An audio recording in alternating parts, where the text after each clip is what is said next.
नमस्कार, मैं हूं सुमेश ढाका और आप देख रहे हैं वीटीएस लाइव न्यूज़।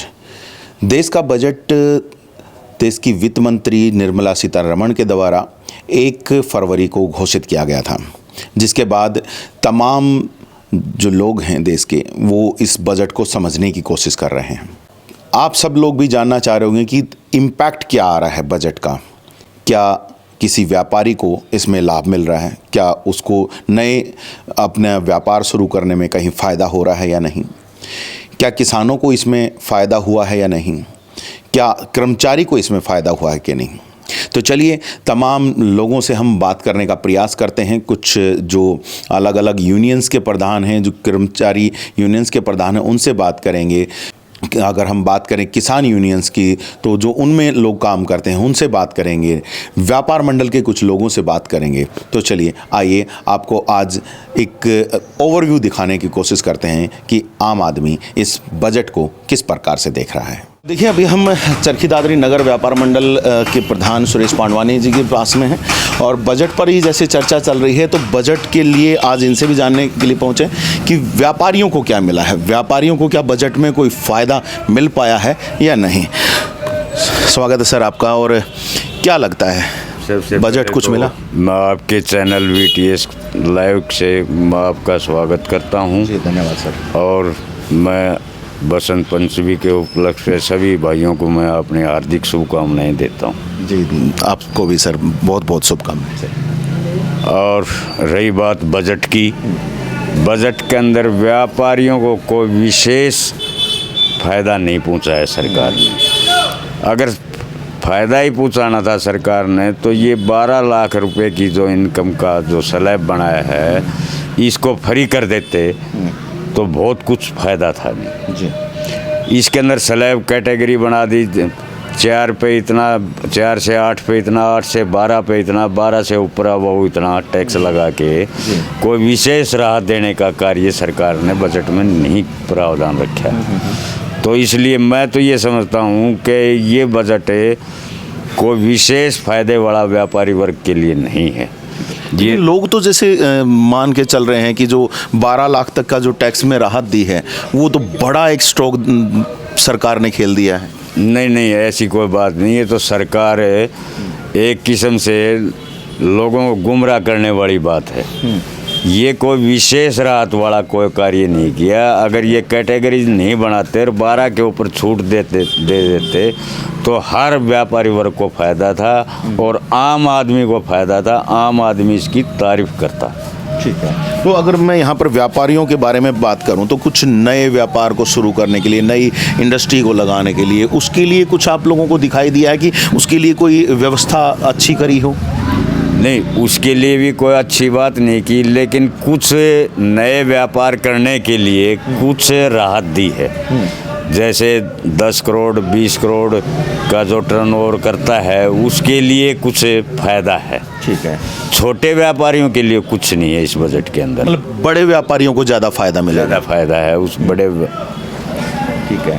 तो जो अब सरकार जिसको एक ड्रीम बजट के तौर पर ही भी देख रही है, क्योंकि अब तीसरी बार सरकार में है और उसके बाद अब ये बजट आया है, तो क्या माने इसको, किस तरह का बजट माने, आपको क्या लगता है? नहीं, मुझे तो इस बजट के अंदर कोई विशेष उपलब्धि नहीं लगती, लेकिन फिर भी ये मिला जुला बजट है और विशेषकर व्यापारी भाइयों के लिए कोई इसके अंदर राहत का कोई जगह नहीं है। ठीक है। मतलब व्यापारी बहुत नाराज़ दिखेगा अब इस साल में? हाँ बिल्कुल, इसके अंदर कोई दो राय नहीं है। और जहाँ तक मेरा अनुमान है, व्यापारी को तो जो मिडिल क्लास का है उसको तो मिडिल में ही रहना है। ठीक है। न तो वो ऊपर जा सकता है, कुछ न कुछ नीचे जाने के चांसेस हैं। मतलब ना जोश बढ़ पाएंगी व्यापार की वजह से, ना व्यापार का प्रॉफिट बढ़ पाएगा, ना नए कुछ व्यापार के ऑप्शन खुले हैं, कुछ नहीं हुआ इसका मतलब। इस प्रकार का कोई ऑप्शन नहीं खुला जो कि नए व्यापार का कोई आदान प्रदान चालू हो। ठीक है। और इनको कोई राहत मिले। ठीक है। ये तो सिर्फ एक कागज़ कार्रवाई पूरी करने के लिए ये बजट पेश किया गया है। इसके अंदर अगर सरकार कुछ करती तो व्यापारी के लिए बहुत कुछ कर सकती थी। ठीक है। जैसे कि जो जान माल का नुकसान होता है व्यापारियों को, उसके लिए एक इन कल्याण बोर्ड बना दिया। उसकी इतनी जटिल प्रक्रिया है, वो आम व्यापारी उसको पूरा ही नहीं कर सकता। ठीक है। अगर वो जटिलता ख़त्म कर देती तो व्यापारियों को भी एक फ़ायदा होता। ठीक है। और मैं तो ये कहता हूँ सरकार ने इस प्रकार का राहत का कोष बनाना चाहिए और आम व्यापारी जो मध्यम वर्ग का है उसको उनकी भरपाई करनी चाहिए। इसके अलावा और क्या चीज़ आप उम्मीद कर रहे थे सरकार से कि ये चीज़ें तो सरकार अब की बार बजट में देगी, जिससे कि जो एक मिडिल लेवल का व्यापारी है तो वो कहीं ना कहीं फ़ायदे में रहेगा? क्योंकि अभी आपने कहा कि टॉप लेवल के व्यापारियों के लिए तो बेनिफिट दे दिया है, लेकिन जो छोटे व्यापारी हैं, मंझले व्यापारी हैं, उनके लिए कुछ फ़ायदा नहीं मिल पा रहा। छोटे व्यापारियों के लिए यहाँ एक इस प्रकार का कॉरिडोर बनाना चाहिए था इन लोगों ने, जो कि पूरा नेशनल हाईवे से और NH हाईवे से जुड़ा हुआ हो, जिससे माल कच्चा आदान प्रदान भी हो सकता था और पक्का माल बाहर भी भेजा जा सकता। तो सरकार कर ही रही है ना, कहीं भारतमाला प्रोजेक्ट लगा दिए हैं, कहीं एक्सप्रेसवेज बनाए जा रहे हैं, उनसे तो माल का आदान प्रदान हो ही रहा है, उनसे जा ही रहा है। हमारे यहाँ चरखी दादरी से इस प्रकार का कोई कार्यक्रम नहीं है। नहीं, हम पूरे देश के बारे में, क्योंकि पूरे देश का बजट लागू हुआ है तो उस हिसाब से मैं आपसे पूछ रहा हूँ, क्योंकि आप यहाँ नगर व्यापार मंडल के प्रधान भी हैं। तमाम व्यापारी अपनी अपनी समस्याएं आपके सामने रखते होंगे, तो आप लोगों को एक उम्मीद होती होगी कि जब सरकार के साथ कभी बातचीत होगी तो हम उनको ये सलाहें देंगे कि ये चीज़ें वो आने वाले बजट में या किसी दूसरी योजनाओं के माध्यम से आप लोगों के लिए लागू करें। तो मैं उनके बारे में थोड़ा सा जानना चाह रहा हूँ कि क्या आप लोगों को उम्मीदें थी कि ये बजट आप लोग किस प्रकार से देखना चाहते थे, क्या क्या चीज़ें आ जाती तो आपके लिए ज़्यादा बेनिफिट होता? नहीं, मैं तो एक बात कहता हूँ, व्यापारियों के लिए टैक्स संग्रह का एक केंद्र है। व्यापारियों से टैक्स जरूर लेते हैं, लेकिन उसके माफिक उन व्यापारियों को सुविधा नाम की कोई चीज़ का प्रावधान नहीं रखा बजट के अंदर। किस तरह की सुविधाएं चाहिए थी इसमें? जैसे कि किसी व्यापारी भाई को किसी प्रकार की दिक्कत या तकलीफ या अमन चैन के अंदर बाधा हो जाए तो उसकी भरपाई के लिए सरकार तत्पर रहनी चाहिए। जी, जैसे बाढ़ आ जाती है या फिर आग लग जाती है तो उस तरह की में कहीं ना कहीं उनको राहत देनी चाहिए। राहत देने के लिए, ठीक है। क्योंकि जैसे आगजनी की किसी के साथ घटना घट जाए या बाढ़ का प्रकोप आ जाए या और कोई विपदा आ जाए तो उसका आम व्यापारी के लिए कोई प्रावधान नहीं है। ठीक है। और रही दूसरी बात, ये सिर्फ है कि ये कह लो कि नाम मात्र की ये झुंझुनू देने वाली बात है, झुंझुना कि भाई व्यापारी व्यापारी व्यापारी, व्यापारियों के लिए न कोई किसी प्रकार का सरकार से कोई सरोकार है, ठीक है, और ना कोई इमदाद का इनके पास कोई तौर तरीका है। ठीक है। मतलब अब की बार भी जो बजट है वो आप लोगों को निराश कर रहे हैं? मेरे अनुमान के अनुसार तो व्यापारी वर्ग को ना खुश करने वाला ये बजट है, चाहे वो स्टेट लेवल पे हो चाहे केंद्र लेवल पे हो। जी। सभी व्यापारी भाइयों का इससे कोई विशेष फायदा होने वाला नहीं है। जी। GST में कुछ बदलाव या कुछ आप उम्मीद है कि आने वाले समय में हो जाए? GST के अंदर भी कोई बदलाव करने की इनकी मंशा नहीं है। व्यापारी के ऊपर जो थोप दिया वो थोप दिया, टैक्स कलेक्शन के अंदर बना दिया व्यापारी को। आम जनता के ऊपर इतना बोझ पड़ गया जिसका कोई जिक्र नहीं है। हर चीज़ पर GST, हर चीज़ पर GST, जिससे आम कंज्यूमर, आम उपभोक्ता है उसको इतना पैसा देना पड़ता है, उतना देना पड़ता है, उतना व्यापारी को फायदा नहीं होता जितना कि सरकार को होता है। जी। हमारे साथ में फोगाट खाप के प्रधान सुरेश फोगाट हमारे साथ मौजूद हैं। किसानों के साथ जुड़े हुए हैं, किसान आंदोलन में काफ़ी महत्वपूर्ण भूमिकाएं निभाई हैं, काफ़ी सारी किसानों की मांगों से अच्छे से अवगत हैं और खुद भी एक किसान हैं। तो इन्हीं से जानते हैं कि किसानों को लेकर के बजट में इनको क्या कुछ दिखाई दिया है, क्या बजट को किसानों के फेवर में कहीं लेकर के आया गया है, बजट में किसानों को कोई फ़ायदा दिया गया भी है या नहीं। तो चलिए बात करते हैं। तो सुरेश जी, तमाम बजट आप पढ़ चुके होंगे जी। तो क्या लगता है अभी? एक तरफ मैं देख पा रहा हूँ कि सरकार कह रही है कि भाई केसीसी की जो लिमिट 3 लाख से 5 लाख कर दी गई है, बड़ा फ़ायदा होगा किसानों को, क्या लगता है? देखो, किसानों के लिए तो ये बजट बिल्कुल ही जो है 1% भी किसानों के हक में नहीं रहा है, बिल्कुल निराशाजनक रहा है। अगर किसानों के लिए हमारे माननीय प्रधानमंत्री मोदी जी या हमारी वित्त मंत्री श्रीमती निर्मला सीतारमण जी ने अगर सोचना था तो सबसे पहले तो किसानों का जो कर्जा माफ़ करना चाहिए था। किसान जो है काफ़ी कर्जे से जो जूझ रहे हैं और कईयों ने आत्महत्या भी कर चुके हैं। बहुत बड़े बड़े पूंजीपतियों के भी कर्जे माफ़ किए गए हैं सरकार के द्वारा। तो सबसे पहले तो सरकार द्वारा जो है हमारी माननीय वित्त मंत्री द्वारा किसानों को कर्ज मुक्त किया जाना चाहिए था। दूसरा, जैसा कि आप देख रहे हो, पिछले लगभग 70-72 दिन से हमारे किसान नेता श्री जगजीत सिंह डल्लेवाल जी आमरण अनशन पर बैठे हुए हैं और उनकी हालात काफ़ी नाजुक हो चुके हैं। हालांकि सरकार ने 14 फरवरी को उनसे बातचीत करने का जो है न्योता दिया है, देखते हैं 14 फरवरी को क्या होता है। लेकिन अभी बजट के दौरान उनकी मांगों को देखते हुए हमारे वित्त मंत्री श्रीमती निर्मला सीतारमण जी और प्रधानमंत्री माननीय नरेंद्र मोदी जी को चाहिए था कि जो है किसानों के लिए MSP लागू की जाए और जो बिजली बिल संशोधन है उसको वापस लिया जाए और जो भी इनकी 4-5 जायज़ मांगे हैं उनको मानना चाहिए था जी। तो इनमें से किसी भी किसानों की मांगे जो कोई भी पूरी नहीं की गई। तो किसानों के लिए तो ये जो बजट है बिल्कुल निराशाजनक है। सरकार इसको अपना मास्टर स्ट्रोक बता रही है। सरकार के जितने नुमाइंदे हैं तमाम ये कह रहे हैं कि बहुत ही शानदार बजट अब की बार घोषणा की गई है, बहुत सारे लोगों को फ़ायदा होगा। हालांकि अगर हम पहले से बात करते हुए आ रहे हैं हमारे दर्शकों के साथ कि भाई जैसे ही बजट की घोषणा हो रही थी तो तुरंत जो शेयर बाज़ार था वो भी औंधे मुँह गिरा था। हालांकि उसके बाद थोड़ा सा संभला, जैसे ही इनकम टैक्स के स्लैब्स की घोषणा की गई, छूट की घोषणा की गई तो थोड़ा सा संभला था। लेकिन तमाम और चीज़ों को अगर हम देखते हैं तो सरकार के जो नुमाइंदे हैं वो कह रहे हैं कि बेहतरीन बजट है। क्या लगता है?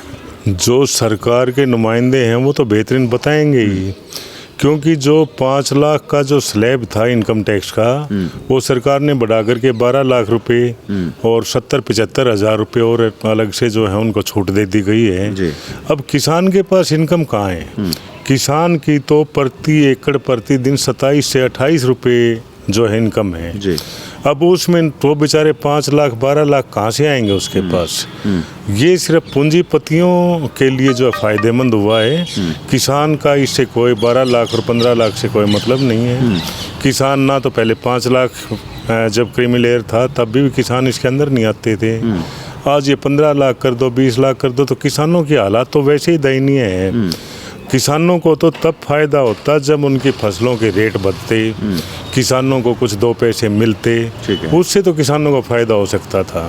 अब इनकम टैक्स की जो है राशि बढ़ाने से किसानों को कोई फायदा नहीं है। जब इनकम ही नहीं होगी तो इनकम टैक्स बेचारे कहाँ से देंगे, आप ये बताओ। बिल्कुल सही बात। आप अगर मैं देखता हूँ आपके पीछे का कार्यकाल और सारी चीज़ें, जहाँ नौकरी भी करके आए हैं तो एक्स सर्विसमैन भी हैं आप, आर्मी से जुड़े हुए रहे हैं तो वहाँ से पेंशन भी ले रहे हैं, तो उसको देखते हुए क्या आप देख पा रहे हैं? जो ये स्लैब की घोषणा की गई 12 लाख तक कोई टैक्स नहीं लगेगा, तो क्या लगता है आपको कि वो कहीं पर ठीक किया सरकार ने? फिर नहीं, वो तो देखो, एज एन एक कर्मचारी के तौर पे पूछ रहा हूँ। हाँ, कुछ तो ये देखो 12 लाख वाला जो किया है इसमें कुछ तो फ़ायदा हुआ ही है। ठीक है।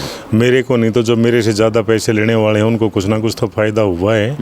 वो लेकिन मैंने आपको बताया कि केवल और केवल जो किसानों की बात की है ना हमने, किसानों के हक में ये बजट बिल्कुल निराशाजनक रहा है। किसानों के बारे में कुछ नहीं सोचा गया।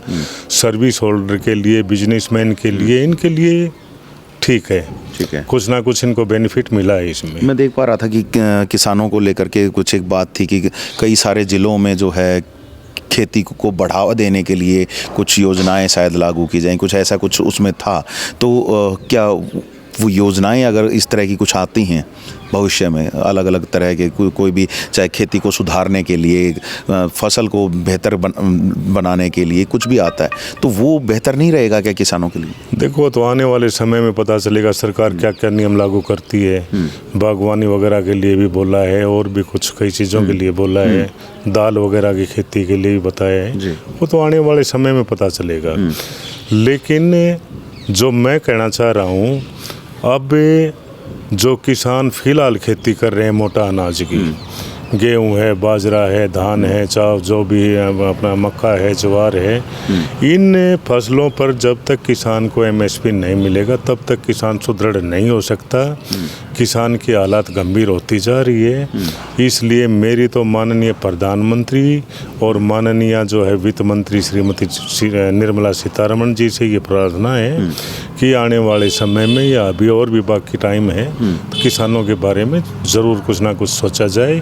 कम से कम जो किसान कर्ज से दबे हुए हैं उनके हालात को देखते उनके कर्जे को माफ़ किया जाए, बिजली बिल संशोधन वाला बिल वापस लिया जाए, और एमएसपी की जो है मांगे पूरी करनी चाहिए। किसानों से हट करके अगर हम देखें ओवरऑल बजट को, तो वो आपको कैसे दिखता है फिर? अभी ओवरऑल बजट तो देखो, जो मैं पढ़ रहा हूँ और सुन रहा हूँ, उससे मुझे तो यही महसूस हुआ है कि ये बजट ज़्यादातर जो है पूंजीपतियों के लिए फ़ायदेमंद रहा है। मध्यम परिवार और निचले तबके के जो हैं हमारे भाई, मजदूर भाई, किसान भाई, उनके लिए जो है निराशाजनक ही रहा है। जी, तो सुन सकते हैं आप कि किसानों के लिए कैसा बजट माना जा रहा है। हालांकि सरकार इसको अपना मास्टर स्ट्रोक कहीं ना कहीं बता रही है कि केसीसी की जो लिमिट जो है 3 से 5 लाख बढ़ा दी है। इसके ऊपर भी क्या कहेंगे कि 5 लाख का जो लोन मिलेगा, क्या उससे कुछ बेहतर नहीं कर पाएगा किसान?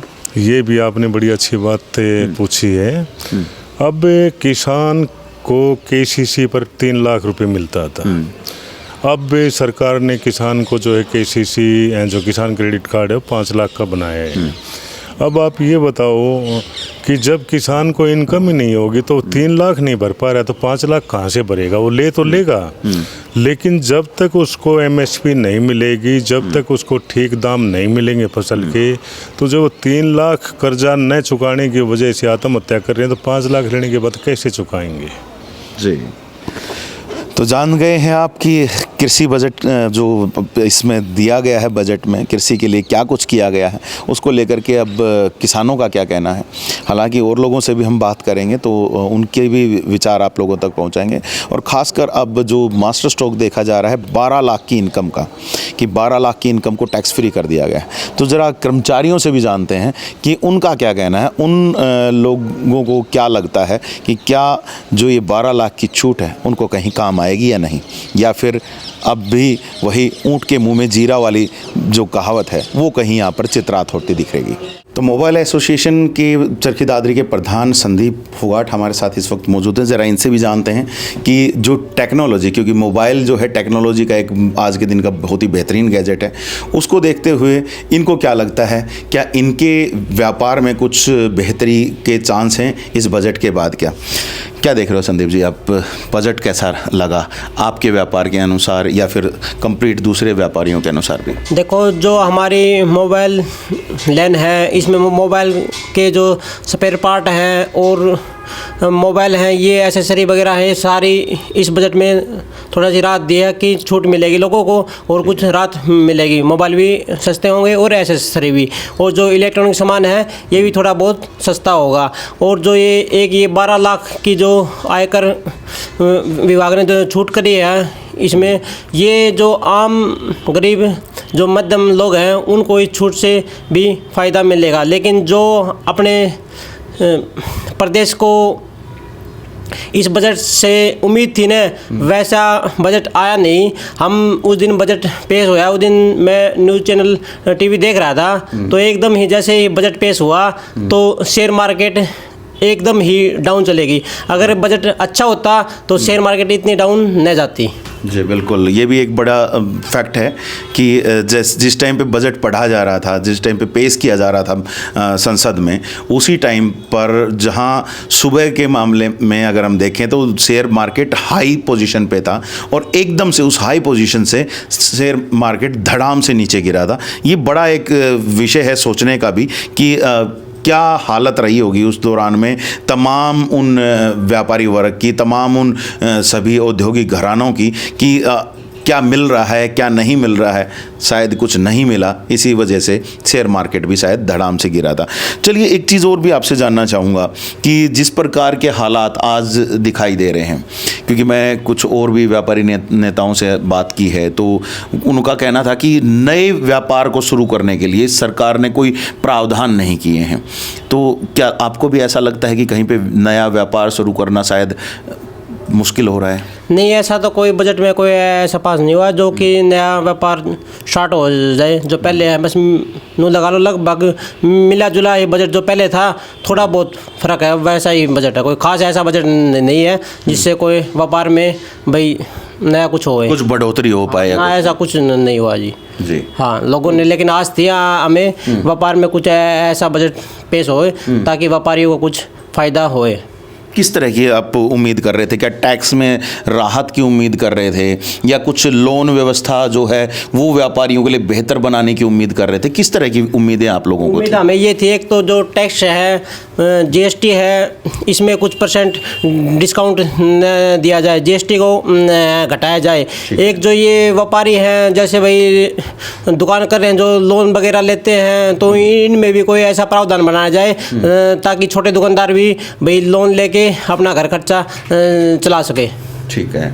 और मैं काफ़ी बार देखता हूँ कि जो व्यापारी एसोसिएशंस हैं अलग अलग, जो कि कोई किसी नाम से कोई किसी नाम से, उनके द्वारा एक आवाज़ उठाई जाती रही कि किसी भी मुश्किल घड़ी में व्यापारी का साथ कहीं ना कहीं सरकार दे।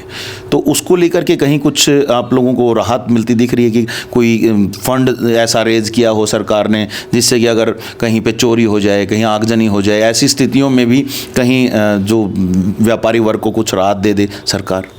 नहीं, ऐसा कुछ किया नहीं, लेकिन हमें उम्मीद थी कि हम व्यापार मंडल के पदाधिकारी हैं, हम ये आवाज़ काफ़ी अपने चरखी दादरी में भी कई दुकानें जल गई थी और भारी नुकसान हो जाता है और जैसे चोरी भी हो जाती हैं। लेकिन है ना, हम चाहते थे कि कोई ऐसा बजट बनाए सरकार ताकि भाई किसी दुकानदार के कोई ज़्यादा नुकसान हो जा तो कुछ भरपाई सरकार के द्वारा उनको दी जाए ताकि भाई एकदम दुकानदार को राहत मिल जाए। लेकिन ऐसा कोई बजट में नहीं पेश करा गया, ऐसा कोई भी प्रावधान नहीं है।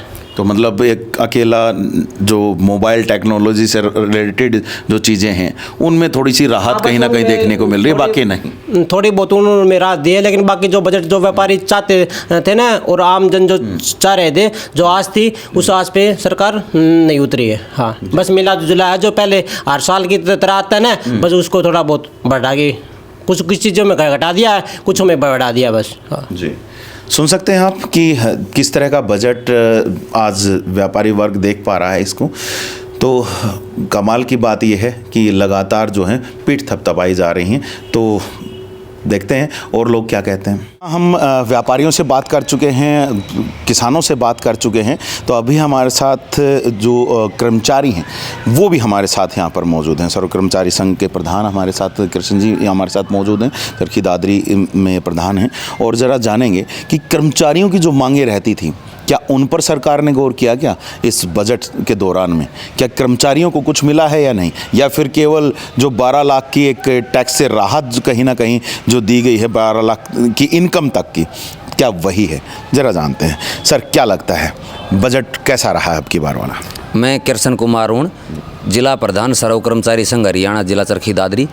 आज जो आपके पूछ रहे हैं सोमेश जी, सबसे पहले तो मैं आपके चैनल का धन्यवाद करना चाहता हूं कि आपका चैनल हमारी मेहनत कश मजदूर कर्मचारी की आवाज़ को उठाता है। वरना काफ़ी चैनल ऐसे हैं कि जो मोदी मीडिया है उससे आप अलग हैं। आपका चैनल का इसलिए मैं धन्यवाद करना चाहता हूँ कि आप हमारी जो मांगे हैं, हम हमारी मांगों को लेकर आंदोलनरत रहते हैं, हमारी मांगों को उठाने में आप बहुत अच्छी सक्रिय भूमिका निभाते हैं, इसलिए आपका चैनल का मैं पुनः धन्यवाद करता हूँ। रही बात है जो बजट की, तो सोमेश जी मैं आपको ये बताना चाहता हूँ कि सरकार ने आज के दिन जो बजट पेश किया है, माननीय नरेंद्र मोदी प्रधानमंत्री जी के नेतृत्व में केंद्र सरकार ने जो बजट पेश किया है वो सिर्फ एक लॉलीपॉप है, झूठ के पुलिंदे के सिवाय कुछ भी नहीं है। इस बजट में मैं कर्मचारी वर्ग की बात करूं तो सिर्फ और सिर्फ निजीकरण को बढ़ावा देने की ही बातें की गई है।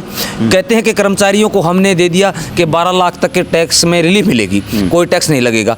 किसी कर्मचारी वर्ग को 12 लाख रुपए तक की सैलरी है ही नहीं किसी कैटेगरी की। हमें लिपिक वर्ग की बात करें, वो काफ़ी लंबे समय से पीछे आपने देखा भी, आपने हमारी बात को भी उठाया कि लिपिक वर्ग आंदोलन करता रहा, 42 दिन हड़ताल पे भी बैठा रहा कि उसने कभी भी 35,400 के वेतनमान के ऊपर बातचीत टेबल पे बात नहीं की। दूसरी, हमारे जो राज्य स्तर के या राष्ट्रीय स्तर के जो हमारे नेता हैं उन्होंने हर सरकार को बार बार लिखा है, पत्र के माध्यम से भी, हमने आंदोलनों के माध्यम से भी सरकार से कहा कि हमारे शिष्टमंडल को बुला के बातचीत करें, सरकारी विभागों को फिर निजीकरण न करें। इस बजट में सिर्फ और सिर्फ पूंजीपति को बढ़ावा दिया गया है, कर्मचारी वर्ग को बिल्कुल नकारा गया है। न तो कच्चे कर्मचारियों को पक्का करने की कोई नीति बनाई, न जो किसी प्रकार के बजट में कर्मचारियों के वेतनमान बढ़ोतरी की कोई बात की गई है। आज जो बजट पेश किया गया है वो सिर्फ और सिर्फ अडानी अंबानी और बड़े बड़े पूंजीपति हैं उनको बेनिफिट पहुंचाने वाला बजट पेश किया गया है। वरना पहले जो बजट पेश होते थे भूतकाल में, उसमें क्या था कि परिवहन विभाग को इतना बजट अलॉट होगा, स्वास्थ्य विभाग को इतना बजट अलॉट होगा, शिक्षा विभाग को इतना बजट अलॉट होगा। इन्होंने कोई नहीं, गोलमोल बजट पेश किया है। न इसमें स्वास्थ्य के प्रति कोई जागरूकता दिखाई, न शिक्षा के प्रति कोई जागरूकता दिखाई, न परिवहन के प्रति जागरूकता दिखाई। इन्होंने तो सिर्फ और सिर्फ झूठ का पुलिंदा पेश किया है। इसके साथ साथ मैं आपको ये बता देना चाहता हूँ कि मेहनत कश मजदूर की बात करें तो इन्होंने किसान के लिए सिर्फ और सिर्फ किसान को कर्जवान बनाने की पॉलिसी पेश की है बजट में कि इनका जो अपना ये था केसीसी की लिमिट बढ़ाई है कि 3 लाख से 5 लाख कर दिए। ऐसे उन सरकार ने ऐसी कोई पॉलिसी बजट में पेश नहीं की, ऐसा कोई बजट पेश नहीं किया जिससे कि किसान की आमदन बढ़े। किसान किस तरह अपने वो जो कर्ज लिया हुआ है उससे छुटकारा कैसे पाए, किसान का कोई कर्ज माफ़ी का कोई प्रावधान पेश नहीं किया। किसान की MSP गारंटी कानून के लिए काफ़ी लंबे समय से किसान आंदोलनरत हैं, उसके ऊपर कोई प्रतिक्रिया नहीं। बड़े दुर्भाग्य की बात है कि जो सरकार ने आज बजट पेश किया है सिर्फ और सिर्फ पूंजीपति और अडानी अंबानी को छोड़ के आम जनमानस को, किसान, मजदूर, छोटे व्यापारी, कर्मचारी के हित का कोई बजट पेश नहीं किया। ये सिर्फ और सिर्फ अपने पूंजीपतियों के लिए बजट पेश किया गया है। अच्छा, जो एक बड़ा स्ट्रोक मैं देख पा रहा था कि 12 लाख तक की जो आयकर में छूट दे दी गई है कि 12 लाख तक की अगर आपकी आय है तो आपकी टैक्स फ्री रहेगी, तो उसको कैसे देखते हैं? क्योंकि मेरे ख्याल से जितने कर्मचारी हैं, वेतनभोगी जो लोग हैं, मिडिल क्लास के लोग हैं, उनके लिए काफ़ी शायद फ़ायदेमंद रहेगा। ऐसे जी 12 लाख तक के लिए रिबेट दी है कह रहे हैं, मैं मानता हूँ, परंतु आज महंगाई आसमान को छू रही है। मैं खुद एक लिपिक वर्ग से हूँ, मेरी डिपार्टमेंटल पोस्ट लिपिक की है। आज मेरी 17 साल की सर्विस होगी। 17 साल के दौरान में मैं तो आज भी 6 लाख के उस पे स्केल पे नहीं पूछा हूँ, 6 लाख तक भी मेरे को बेनिफिट मिल रहा है। 12 लाख किसको? कर्मचारियों के वेतनमान में बढ़ोतरी क्यों नहीं करती सरकार? महंगाई को देखते हुए बढ़ोतरी नहीं की, टैक्स के जो स्लैब में है उसमें बढ़ोतरी कर दी 12 लाख का। चलो, शायद उसके लिए तो 8वां वेतन आयोग की भी बात की जा रही है, शायद 2026 या 27 तक उसको भी कंप्लीट करके लागू भी शायद कर दिया जाएगा, तो हो सकता है बढ़ जाए। उसमें उम्मीदें कहीं ना कहीं हम उससे भी रख रहे हैं, तो वो हो सकता है। लेकिन ये 12 लाख की जो छूट दी गई, 12 लाख तक के जो इनकम पे, उसको मतलब मैं जानना चाह रहा हूँ कि वो ठीक है या नहीं है। मैं ये कहना चाहता हूँ कि जो 12 लाख की छूट दी है, मैं पूरे हरियाणा प्रदेश के या पूरे प्रदेश के मैं ये दावे के साथ कह सकता हूँ कि 80% कर्मचारी 12 लाख तक के स्केल में पहुँचते ही नहीं। अच्छा, ये तो मात्र जो चुनिंदा अधिकारी, जो IAS कैडर के बड़े बड़े अधिकारी हैं उनके लिए, और इन्होंने ये 12 लाख का प्रोपगंडा इसलिए फैलाया कि जो ये अपनी टेबल थपथपा के अपने वेतनमान को बढ़ा लेते हैं। जो टैक्स फ्री है, ये कल अपने वेतनमान को बढ़ाएंगे, उसमें कर्मचारी एतराज न करे, कर्मचारी कोई आंदोलन न करे, इसलिए सिर्फ एक ये झूठ का पुलिंदा बनाया है। क्योंकि 12 लाख की जो रिबेट देने की जो बात आई है, 12 लाख के तो कर्मचारी की सैलरी काफ़ी लंबे समय तक बहुत ऊंचे वेतनमान में है, और उस काफी सारे लोगों को फायदा तो होगा, मतलब टैक्स में कोई 5-4% लोगों को बेनिफिट होगा, नहीं तो 80% से ज़्यादा कर्मचारी हैं वो इस स्लैब से नीचे ही रह जाते हैं, उनको कोई बेनिफिट नहीं। जी, ये चलिए। तो वैसे अगर मैं आपसे जानना चाहूँ कि लोगों की उम्मीदें क्या थी, अगर मैं आपसे ही जानूं कि क्या उम्मीदें थी कि भाई अलग अलग वर्ग को लेकर के सरकार किस तरीके से इस बजट में रिएक्ट कर सकती थी, क्या घोषणाएं कर सकती थी, उसमें आपको क्या लगता है कि कर्मचारी को स्पेशली क्या चाहिए था? मैं तो ये कहना हूँ, इस बजट में हम तो ये आस लगाए हुए थे कि केंद्र सरकार अब की बार जो बजट पेश करेगी उसमें जिस तरह रोडवेज विभाग है हरियाणा प्रदेश का, इसके लिए अलग से बजट देगी। एक समय ऐसा था कि हमारे पास रोडवेज के बेड़े में 5200 बसें होती थी, आज मात्र 3000 बसें रह चुकी। ठीक है। उनको बढ़ाने के लिए आज प्रदेश की आबादी को देखते हुए 10,000 बसों की आवश्यकता है, और पूरे प्रदेश में आबादी को देखते हुए 10,000 बसों की आवश्यकता है, परंतु हमारे पास बसें 3200 हैं। 3000 के अभी तो पूरे देश को देखते हुए ये बजट दिया गया है, तो हरियाणा भी देखेगा कि वो क्या यहाँ पर कर पाएगा। केंद्र सरकार ने प्रत्येक विभाग के अलग अलग बजट पेश करना चाहिए था। अब शिक्षा विभाग की बातें करें तो सिर्फ शिक्षा विभाग में सिर्फ और सिर्फ निजीकरण की तरफ है, जो नई शिक्षा नीति लेके आए तो हम देख पा रहे हैं कि एफडीआई अब कई सारे विभागों में कर दिया। जैसे अभी की अगर हम बात करें तो इंश्योरेंस सेक्टर में एफडीआई को 100% कर दिया गया है।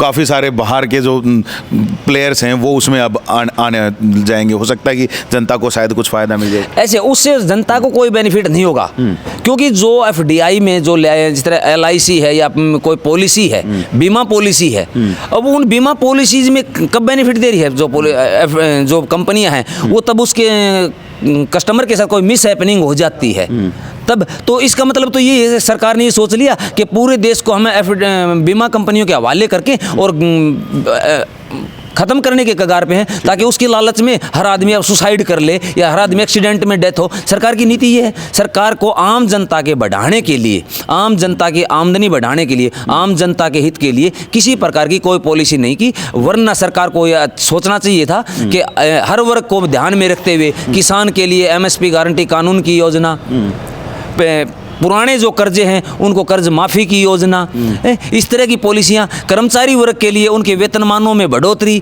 स्थायी रोजगार का प्रबंध, जिस तरह हरियाणा सरकार ने बना दिया, हरियाणा रोजगार कौशल विकास निगम बना दिया, उनको मतलब कच्चा रखने 58 साल तक उनको भाई जॉब सिक्योरिटी की गारंटी। क्यों जॉब सिक्योरिटी? सरकार पॉलिसी क्यों नहीं बनाती? इस बजट में ये प्रावधान लाना था, परमानेंट नौकरियां, जिस पक्का रोजगार, पक्का काम तो पक्का रोजगार, इस तरह की पॉलिसियां लानी चाहिए थी। और ये केंद्र सरकार अगर लेके आती, उसके साथ साथ मैं ये कहना चाहता हूँ कि जो सरकार एक लॉलीपॉप और दिया कर्मचारियों को, ओपीएस से एनपीएस में लाए और एनपीएस से अब यूपीएस में लाए। हम तो ये अनुमान लगा आस कर रहे हुए थे सरकार से कि सरकार पुरानी पेंशन स्कीम को ज्यों की त्यों लागू करेगी, पर जो ये यूपीएस लेके आई है, ये भी इसको कर्मचारियों के साथ भद्दा मजाक किया है, और हम इसका कड़े शब्दों में विरोध करते हैं।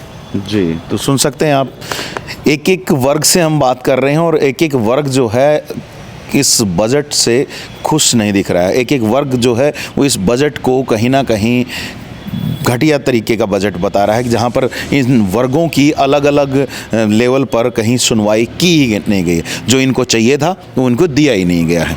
बड़ी चीज़ है। भाई भी हैं साथ में, ज़रा जान लेते हैं, आपको क्या लगता है, कुछ आपकी इनकम में कुछ बेनिफिट मिलेगा? प्रधान जी बताने वाले? नहीं, कुछ नहीं कुछ नहीं मिलने वाला, कुछ नहीं मिल रहा। नहीं जी, तो यहाँ पर देख लीजिए कि भाई भी साथ में खड़े थे, तो हमने जानने की कोशिश की, कुछ नहीं मिलता हुआ बता रहे हैं। लेकिन अब सरकार किस लेवल पर अपनी पीठ थपथपा रही है, ये सोचने वाला विषय है। क्या सरकार को अपनी पीठ थपथपाना चाहिए जब हर एक वर्ग जो है वो इस हालत में पहुँच चुका है कि हर एक वर्ग चाह रहा है कि मुझे कुछ मिले। किसान चाहते हैं एमएसपी मिले, कर्मचारी चाहते हैं नौकरी में उनको एक स्थायी रोजगार मिले और सैलरी बढ़े। वहीं अगर हमने जैसे बात की थी व्यापारियों से, तो व्यापारी चाहता है कि कहीं ना कहीं टैक्सेस में कहीं ना कहीं रिबेट मिले, कुछ नए काम धंधे शुरू करने के लिए बेनिफिट मिले। उसमें आसान कुछ एक प्रोसीजर लेकर के आया जाए, लेकिन उन चीज़ों के ऊपर इस बजट में कुछ खास दिखाई नहीं दे रहा है। हालांकि बजट पर हम भी और पूरा अध्ययन उसके ऊपर कर रहे हैं, क्या कुछ निकल के आता है वो आगे हम भी देखेंगे। लेकिन यहाँ पर जितने भी लोगों से अभी हमने बात करी है वो तमाम के तमाम लोग इस बजट से खुश नहीं दिख रहे हैं। तो सरकार किस नाम की अपनी पीठ थपथपा रही है, ये एक सोचने वाला विषय है। चलिए, कुछ नई सूचनाओं और जानकारियों के साथ फिर मिलेंगे। तब तक के लिए आप मुझे दीजिएगा इजाज़त। मैं Sumesh Dhaka, VTS live news के लिए।